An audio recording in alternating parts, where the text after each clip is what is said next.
Jüri, kas sa teadsid, et Saku Lättes valmistatakse väga kvaliteetset joogivett? Absoluutselt, seda ma teadsin, aga kas sina, Indrek, seda teadsid, et see tops ei ole mitte plastik, vaid see on valmistatud suhkruroost? Ei teadnud küll, aga kas sa teadsid seda, et Saku Lättes valmistatakse ka maitsvat kohvi, sest sa ei saa juua väga head kohvi, kui sul ei ole hea vesi? Tõsilugu, aga seda ma ei teadnud. Aga me saame kohe proovida siit erinevaid sorte ja anda kohe oma hinnangu, kuidas maitseb.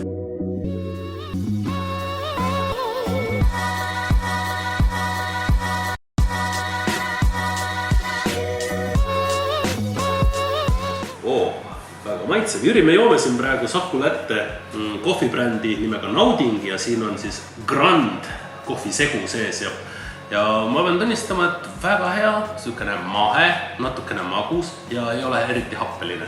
Mina olen piimasõber, mulle meeldib kohvi juuks piimaga, paned siia espresso sisse natukene piima ja ongi juba siis cappuccino. Mina tahan, et kohvi oleks must ja kange tõrv.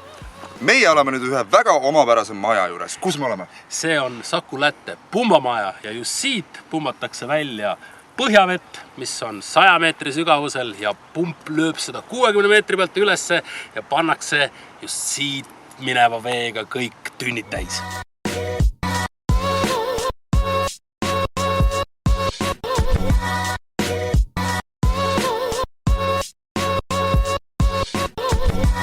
Aga nüüd võtame meie siit kohvimasina ja viime selle otse kliendile, et ta saaks head kohvi nautida.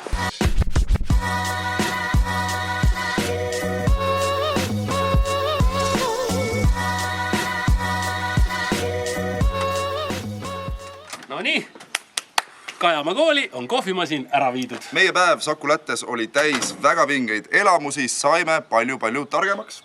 Aga nüüd lähme võtame klaasikese kohvi või vett ja naudime seda päeva edasi.